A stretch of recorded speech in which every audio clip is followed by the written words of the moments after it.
instead. Conestoga has some standard crowns. They don't take inserts. There's nothing fancy about them, just typical OG crowns. They also have some freeze moldings, which are meant to cover the gap between the top of your cabinet and the ceiling, which may be 6 inches, but the crowns are obviously not 6 inches. So how do you fill that space? We're going to talk through that a little bit. The crowns are kind of broken down into the simple OG versions and then some shaker arts and crafts style crowns. I'm going to cover the simple crowns first. Starting at the small end, we've got a really dainty, typical OG crown. It's got a little scoop on this end and a belly on that end. This is the number 33 small crown. Okay, so it's going to cover a little gap. If your cabinets are almost tight to the ceiling, you just want a little bit of detail, that's the molding for you. Next biggest one is the number 6 crown. This one is again an OG. It's got the little scoop on this end and the belly. That's what we call an OG. So this is a very traditional crown. You see it all over the place. And this one measures, I think it's about 2 inches tall on the rise. Next one up is a 619 crown. Get a little bit bigger. Going to cover about 2.5 inches when it's installed, like that. Again, an OG crown. And the biggest one we offer, it's a standard crown, is the number 24. And we typically do this one in most kitchens. It just gives you a nice balance on a 36 or 42 inch tall upper cabinet that it doesn't get lost. If you start using really small crowns, unless your design taste is very simple, the crown almost gets lost. This one gives you a little bit of oomph at the top of the tall cabinets. If you're doing 30 inch upper cabinets or real short cabinets in an 8-foot ceiling, you might want to stick with one of these because that's going to look too big. So again, that's the number 24 crown molding. I believe the installed rise, when we say rise, the installed dimension is 3 7/16 tall. Now they have one crown that has a cleat, and this is called the 801. It's basically the 619 crown with an integrated pre-mounted mounting cleat. So this is meant to sit on top of the cabinet. The cabinet front frame is here, and you can kind of push and pull this molding in and out over the front of the cabinet face. So let's say you had a door, you want the cabinet door to come up right underneath the crown molding, or you can have the door set back, however you want to do it, but you're going to pin down or screw down through this cleat into the top of the front frame of the cabinet. So it's a nice molding to be able to use if you have access to get over the top and pin that down to the cabinet top. It's the 801 molding.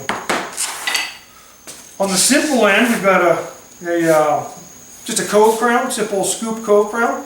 That one's the number 1524. Don't know what the installed rise on that one is. I think it's about the same as the 24. It's about 3 1/4, 3 7/16, something like that. We have another crown with a cleat on it. It's a simple smooth face shaker crown with that same installation cleat for you to come down on the top of. And then we have a reversible shaker crown. This one has a bead on one side and no bead on the other. So you can hang it with the bead not showing, or you can hang it with the bead showing, top or bottom. And so you've got this decorative racing stripe going around the kitchen. Either one works fine. If the crown moldings are not with this cleat, you have to figure out how to mount that. I want to talk you through that installation issue now. If you're going to face mount your crown on the cabinet face, and let's say you're doing full overlay, 1 1/4 overlay, there's only a 1/2 inch of cabinet showing at the top. There's a door hanging over that opening, and the door is stopping a 1/2 inch short of the top of the cabinet. So there's not a lot of room to actually hold your crown molding up and tack to. A couple different options. One option is use Conestoga's custom top reveal option. They will actually size the door shorter to give you a bigger reveal and therefore more cabinet top to tack the crown molding to.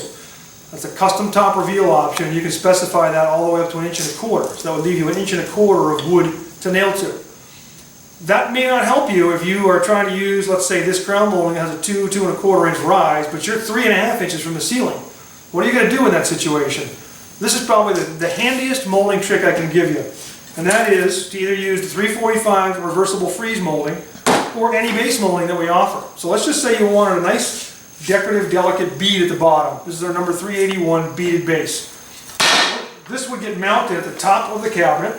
So your cabinet face is here, the door is kind of hanging below, and you're going to mount this, pin it through the groove, you're going to nail that to the top of the cabinet, and then you're just going to take the crown molding and slide it up the face until it contacts the ceiling, and then tack it right there along the perimeter of the kitchen. So, it depends on where the ceiling is, but this will slide up and down the face of that freeze molding or that base molding until the top of the crown is touching the ceiling. So it gives you a lot of flexibility, as well as an added decorative element here at the bottom. So it's a very powerful tool to use in your installation It does add some money because now you have to buy that extra crown freeze molding, the soffit molding. You've got to buy that, and you or your installer have to do 2 courses of molding. First the soffit molding and then the crown. But it makes it very flexible, very easy to put in your crown and cover those unsightly gaps. Think about this. If you have an older home and your ceiling is not dead level, your ceiling's doing this, maybe it's running towards the cabinets or running away, and your cabinets are dead level, they've been leveled with a level. You could have a gap that starts at 2 inches at one end and ends up at 3.5 at the other end. If you're trying to put the crown molding directly on the cabinet face, it might be tight to the ceiling at one end, but as you move across the course of cabinets, you've got a gap at the other. Your only alternative is to put this on first, and then that freeze molding might have a gradual angle as it runs down the course of cabinets, but you really won't see that very much. What you would see is a 1-inch gap above the crown molding. So you can use this freeze trick to slide that crown up and make sure it's always contacting the ceiling all the way across. So if you have unlevel ceilings, this is your friend. You want to make sure you use some kind of a soffit molding. If you have any questions, give us a call.